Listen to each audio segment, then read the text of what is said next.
안녕하세요. 기자왕 김기자 채널 김태현입니다. 오늘은 유럽 축구 관심 있는 분들은 한 번쯤 들어보셨을 이름인데 이성모 기자라는 분이 있습니다. 축구 전문 기자인데요. 뒤에 소개는 다시 하도록 하고 그분의 얽힌, 그리고 이게 어찌 보면은 우리나라 언론사의 좀 민낯일 수도 있어서 한번 다뤄보도록 하겠습니다. 그리고 사연 자체가 좀 씁쓸해요. 이제 이성모 기자와 저보다 이제 선배시죠. 선배와 이제 얘기를 나누다가 한번 다뤄서 좀 많은 사람들이 좀 알았으면 좋겠다 라는 마음으로 이 내용을 한번 다뤄보도록 하겠습니다. 취재 현장에 가지도 않고 현장 기사를 쓴다? 이게 과연 가능할까요? 취재 현장에 가야 현장에서의 기사가 나오는 법인데, 그런데 현장에 가지도 않고 취재 현장에 간 것처럼 기사를 쓴 일이 있습니다. 믹스트 존, 그러니까 공동 취재구역이라는 뜻인데, 축구 선수들이 이렇게 우르르 나오면은 거기를 이제 같이 이렇게 뭐 소통을 한다거나 뭐 대화를 나눈다거나 뭐 기자에게 답변을 한다거나 뭐 이런 공동 취재구역이 있는데, 그 구역에서 선수에게 유니폼에 사인을 받는 경우도 있다, 뭐 이런 얘기가 있었어요. 이게 어떤 얘기냐면, 이 믹스트 존에서 사인을 받는 행위는 일종의 하나의 예죠. 그리고 이 예는 취재권을 수년간 사적인 용도로 썼다는 더 큰 사실의 어떤 하나의 예일 뿐입니다. 즉 취재권을 사적으로 썼다는 그 예로 이제 유니폼에 사인을 받았다는 이야기를 드렸는데요. 그럼 어떻게 사적으로 이용했는지에 대해서도 얘기를 해보도록 하겠습니다. 세계 최고의 축구 리그라고 하는 잉글랜드 프리미어 리그를 취재하는 한국 취재진들 사이에서 하나의 폭로가 있었습니다. 이 폭로를 한 주체는 이성모 유럽 축구 전문 기자였는데요. 그는 영국 축구계의 통신원으로 활동하는 김아묵의 영국 한인교회 목사가 하는 행태를 지적했는데, 이성모 기자에 대해서 잠시 설명을 해보자면, 축구 전문 기자로서 유럽 현장에서 활동하면서 박지성, 손흥민 등 한국 선수나 레전드뿐만 아니라 포체티노 감독 단독 인터뷰, 토트넘 주장 요리스, 아스널 출신 스페인 대표팀 스타 카솔라 등 다양한 유럽 스타 선수의 단독 인터뷰를 2015년부터 5년간 꾸준히 성사시켜왔던 기자, 꽤 유명한 기자죠. 그래서 아마 유럽 축구 좋아하시는 분들은 아마 이름은 한 번씩 들어보셨을 거예요. 이성모의 어시스트라는 칼럼도 연재를 했었는데, 어쨌거나 EPL 전문 취재 기자면서도 뭐 분데스리가나 라리가로부터 초청받아 바이에른 뮌헨이나 레알 마드리드를 탐방 취재하기도 했다. 뭐 이런 꽤 유명한 기자라고 아시면 되겠습니다. 그러면 김 목사라는 분은 어떤 분일까요? 본업은 런던의 한인교회 목사입니다. 이분은 같은 종교를 믿는, 그러니까 기독교인 선수들과 친분을 쌓은 것을 계기로 축구계에서 활동을 시작했습니다. 모 스포츠 매체의 통신원으로 또 다른 매체의 칼럼니스트로 활동하면서 주로 한국 선수들에 대한 글을 기고했죠. 이 통신원은 쉽게 말해 언론사가 기자를 파견 보내기 어려울 때 그 현지에 있는 사람이 일정액을 받고 이제 도와주는 역할을 하는 걸 이제 통신원이라고 합니다. 보통 그래서 현지 거주민을 보통 지칭을 하는데요. 예를 들어 경기장에 가서 사진을 찍거나 기자회견을 녹음을 해서 한국으로 보내주는 일을 하는데요. 그럼 다시 이렇게 두 명이 인물이 있습니다. 그리고 이성모 기자가 유럽 축구 취재 현장에 진실을 폭로한 건 2018년 12월이었습니다. 그런데 약 1년 6개월이 지난 현재까지도 소송은 계속되고 있습니다. 그래서 오늘 다뤄보려고 하는 거고요. 더군다나 이 사건 폭로의 영향으로 이성모 기자는 영국을 떠나게 되기도 합니다. 이성모 기자는 김 목사와의 소송전 속에서 고통을 받고 있다고 호소하고 있는데요. 그 자세한 내용 한번 설명드리도록 하겠습니다. 이성모 기자는 2015년 런던의 축구 전문 기자로 입국을 합니다. 당시 이 기자가 런던에 도착했을 때는 이미 김 목사가 통신원으로 활동하고 있었던 때였습니다. 이 기자는 런던에 도착했을 때 주변에서 이 김 목사가 상식적이지 않은 행동을 한다는 얘기를 들을 수 있었다고 말을 합니다. 어떤 상식적이지 않은 행동일까요? 이 기자가 EPL 기자로 일하면서 김 목사의 비상식적인 활동을 결정적으로 직접 본 장소는 2016년 5월 리버풀 관련 행사에서였습니다. 여기서 이 기자는 놀라운 장면도 목격하게 됩니다. 당시 꽤 유명한 선수였던 나슬이라는 선수가 있습니다. 이 나슬이라는 선수를 인터뷰하는데 김 목사 대신 다른 사람이 인터뷰를 하고 있었죠. 이게 왜 놀라운 사건이었냐면, 나중에 기사를 보니까 기자 이름이 이 인터뷰했던 그 다른 사람이 아니라 김 목사 이름이 들어가 있었기 때문입니다. 또한 이후에도 김 목사는 현장에 오지 않고 다른 사람에게 녹음 파일을 받아 자신이 현장에서 취재한 것처럼 기사를 올렸습니다. 예를 들어 손흥민 토트넘 선수가 유럽 통산 100호 골을 넣는 경기가 있었는데요. 이날 경기에 김 목사가 현장에서 기사를 쓴 것처럼 내보냈지만 김 목사는 현장에 없었습니다. 다른 기자가 당시 믹스트존 인터뷰를 녹음한 걸 녹음 파일을 보내주면 김 목사가 그 녹음 파일을 듣고 그걸 현장에서 쓴 기사로 둔갑시켜 내보낸 겁니다. 이런 의혹에 대해서 김 목사는 이렇게 반박합니다. 유명인이 경찰 조사를 받거나 할 때 풀기자단이란 게 있거든요. 풀기자단은 협소한 공간에 지나치게 많은 취재진이 몰리면 사고가 일어날 수도 있기 때문에 정해진 기자만 들어가서 취재하고 이를 다른 기자들에게 공유하는 방식입니다. 유명한 사람이 조사를 받으러 갈 때 한 두 사람 정도만 이렇게 마이크를 한 7개 정도 싸맨 거를 이렇게 대잖아요. 하지만 김 목사가 기사를 썼던 손흥민 백호골 경기에는 김 목사 자체가 현장에 오지도 않았고 구단의 풀기자단 지침도 없었습니다. 풀기자단은 피치 못할 경우 현장에 온 기자 및 취재진 사이에서만 허용되는 취재 방식이죠. 정말 피치 못할 때만요. 아예 현장에 오지도 않았던 김 목사의 경우는 풀기자단과는 전혀 다른 경우입니다. 문제는 이뿐만이 아니었습니다. 김 목사가 믹스트존에 자신의 사업상 지인을 데려오거나 심지어 선수 사인을 받기도 했던 건데요. 이 믹스트존은 세계 최고의 선수들이 지나다니기 때문에 지정된, 그러니까 미리 리그나 클럽으로부터 승인받은 취재진만 출입을 할 수 있는데요. 아무나 이렇게 출입을 하면은 그 선수들한테 위해를 가할 수도 있으니까. 그런데 이 김 목사는 축구 팬이었던 사업 파트너에게 이런 경험을 시켜준 건데요. 믹스트존 출입 권한을 사적으로 이용했다고 밖에는 볼 수 없는 상황인 거죠. 누구라도 축구팬이라면 세계 최고의 선수들을 직접 눈으로 보고 싶어 하지 않는 사람 있을까요? 특히 김 목사는 UEFA 등 축구 연맹이나 협회 등에서 엄격하게 금지하고 있는 믹스트존에서의 유니폼 사인 요청도 빈번하게 일어났고 사인을 받는 모습을 직접 유튜브에 올리기도 했습니다. 이건 증거를 자기가 직접 올린 거죠. 나는 믹스트존에서 이 손흥민 선수에게 사인을 받는다. UEFA나 축구협회가 믹스트존, 그러니까 취재 현장에서 사인 받는 걸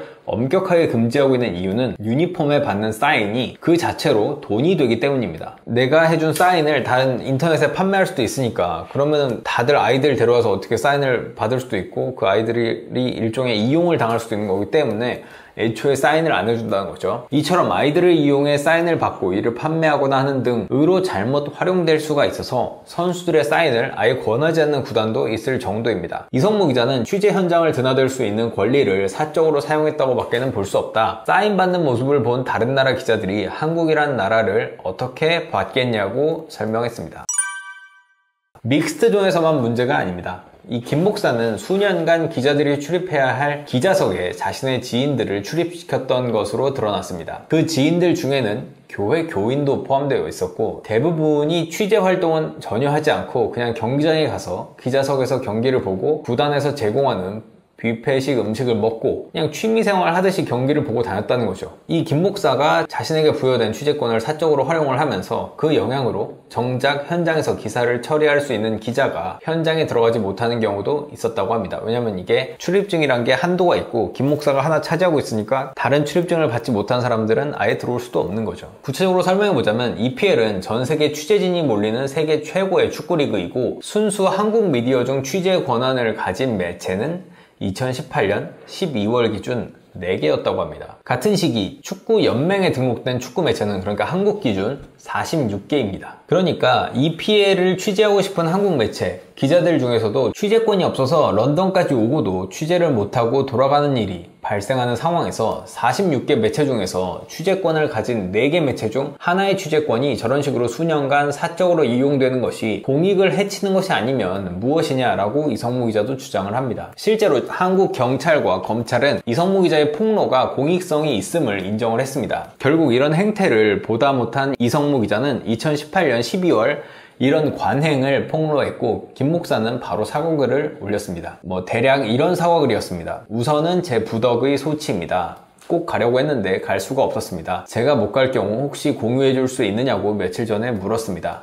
다만 모든 분들에게 묻지 못했습니다. 쉽게 생각했던 거죠. 죄송합니다. 이제는 내려놓고 제 길을 가겠습니다. 이제 목사 일에 집중하겠다는 것처럼 보였는데요. 이렇게 마무리되는 줄 알았던 사건은 3일 뒤 급변하기 시작합니다. 개인적으로 사과 표시를 이렇게 내 길을 가겠다라고 했던 이 목사님이 3일 만에 태도를 급변해서 소송을 했다는 게 참 이미 애초부터 이게 잘못된 소송이라는 점을 방증하는 게 아닐까 싶습니다. 이 김 목사가 입장을 바로 바꿔 법적 대응을 예고하면서 특히 한국과 영국 두 나라에서 소송을 걸게 됩니다. 이렇게 소송이 진행되면서 이성무 기자의 고통은 극에 달합니다. 소송이란 걸 당해보면 당하는 게 참 힘든 일인데 이게 특히 양국에 걸려 있으니 얼마나 힘들겠습니까? 어쨌건 이성무 기자의 명예훼손 소송에서 한국 검찰은 스포츠 기자 또는 팬들의 공적 관심의 대상이 되는 사항에 관한 것이고 그 내용이 허위라고 판단하기 어렵고 고소인을 인격적으로 비하하거나 공격하는 단어를 사용하지 아니한 점 등으로 볼 때 비방의 목적이 존재했다고 보기는 어렵고 피의 사실을 인정할 증거가 없다며 혐의 없음으로 불기소 처분을 내렸습니다. 문제는 영국에서 진행되고 있는 소송입니다. 약 1년 4개월 전 축구계 관행을 내부 고발한 이성무 기자는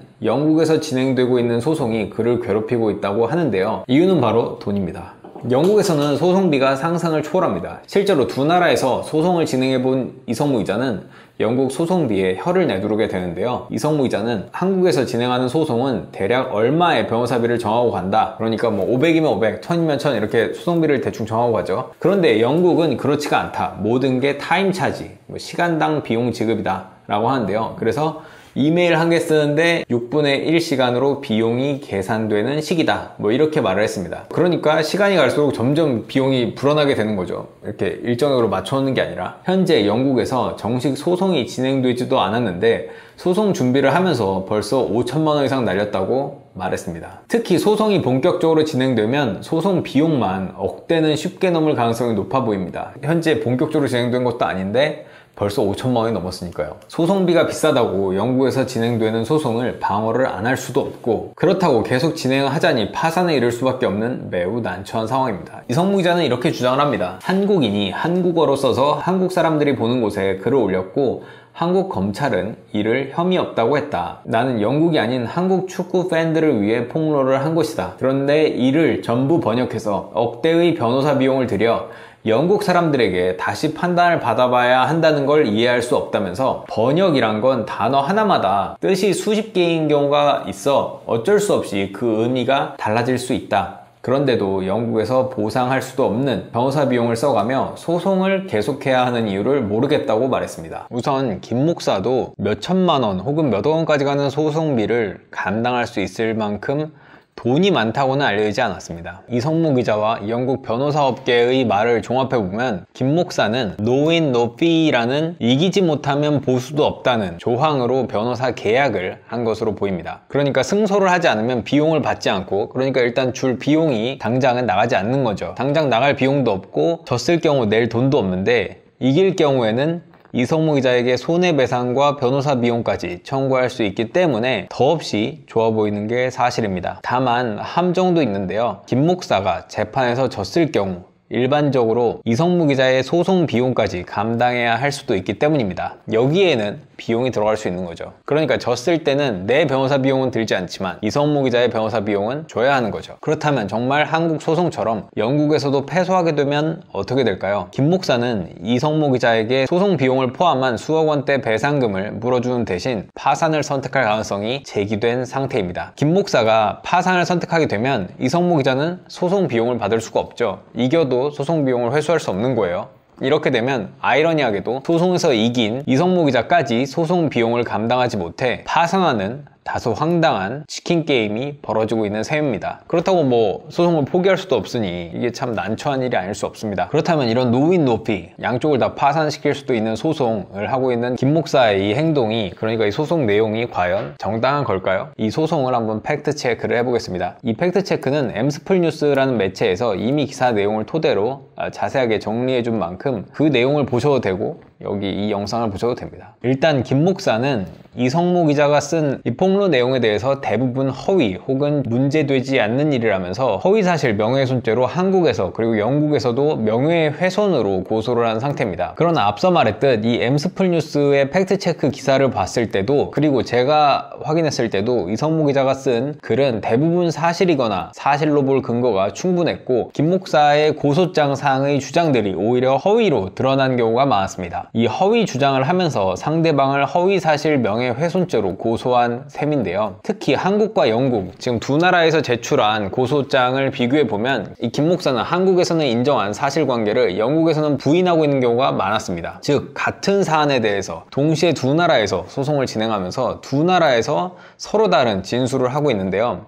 구체적인 예를 몇 가지 들어보겠습니다. 스포츠 업체 행사에 취재진이 아닌 지인을 출입시키고 대신 인터뷰하게 한 후 자신의 이름으로 기사를 처리한 이 행위에 대해서는 영국에서는 부인하고 있고 한국에서는 사실관계에 대해서 부분 인정을 하면서 몸살 기운이 있어서 도저히 인터뷰할 수 있는 상황이 아니어서 다른 사람을 대신보냈다고 했습니다. 그러나 실제로 이 인터뷰 당일 이 김 목사는 밤 12시 넘어까지 외부에서 돌아다녔고 이 내용은 카톡 증거로 확인이 됩니다. 다음날 아침에는 아무렇지 않게 축구 트레이닝 을 소화를 하기도 했습니다. 두 번째로는 지인을 기자라고 속여 경기장에 출입시킨 행위에 대해서도 영국 소송에서는 부인하고 있지만 한국 소송에서는 사실관계를 인정하고 있습니다. 이 사실관계를 인정하면서 자신은 사업을 하지 않으며 경제적 이익을 챙긴 것이 없다라고 주장을 했으나 이 김 목사는 실제로 한때 영국에서 축구 유소년 사업을 진행을 했으며 이를 자신의 소개에 활용하기도 했습니다. 그리고 기자라고 속여 경기장에 출입시킨 사람 중에서도 사업 관계자도 포함됐다는 게 사실입니다. 즉 취재권을 사익을 위해 사적으로 썼고 사업 관계자에게 대접 차원으로 썼다는 증거가 될 수 있는 거죠. 이 세 번째로는 지인을 기자라고 속여 출입시킨 행위에 대해서 재발 방지를 약속한 후에는 그러한 행위를 한 적이 한 번도 없다라고 주장을 했으나 실제로는 그 후에도 자신의 친아들을 위해서 취재진용 목걸이를 발급받아 취재구역을 동행했고 이 폭로글이 올라오기 불과 며칠 전에도 취재진이 아닌 지인과 함께 경기장을 출입한 바 있습니다. 이 네 번째로는 자기 교회 교인을 기자 자격으로 축구장에 출입시킨 행위에 대해서도 영국에서는 부인했지만 한국에서는 인정했습니다. 다섯 번째로 한국 고소장에서는 왕복 항공비를 감당하기 너무 어려워 직접 한국에 출석하기 어렵다라고 했지만 실제로는 고소장을 제출한 후 수사 기간에 약 2주간 프랑스와 폴란드 등 가족과 함께 여행을 다니며 축구 관람 그리고 유튜브 컨텐츠 제작 및 SNS 포스팅을 한 바 있습니다. 과연 이렇게 똑같은 사안에 대한 똑같은 소송을 양쪽 나라에 할 필요가 일단 어떤 이유가 있으며 이게 괴롭히기가 아닌 이상 천문학적인 소송 비용이 필요한 영국에서 왜 소송을 진행하고 있는지도 의문이 듭니다. 특히나 한국 기자들끼리의 폭로 사실을 한국 검찰에서 불기소 처분을 했으면 그 일로 끝난 것이지 더군다나 사과도 했었잖아요. 이미 나는 이 길을 떠난다라고 사과도 했다가 갑자기 이렇게 입장을 바꿔서 영국에서도 소송을 하고 있는 게 과연 이게 정당한지 전 도저히 납득이 가지 않는 상황입니다. 이런 말하자면 정상적이지 않은 이런 소송이 과연 어디까지 진행이 될지 그리고 이 진행으로 인해서 도대체 얻는 게 뭔지 라는 생각밖에 안 드는데요. 이 폭로 내용이 대부분 사실로 인정된 만큼 김 목사님도 소송을 취하해 주시면 어떨까 싶은데 취하도 쉽지 않다고 하네요. 노윈 노피 소송의 특징 중 하나가 취하가 쉽지 않다는 건데 어떻게 될지 모르겠습니다.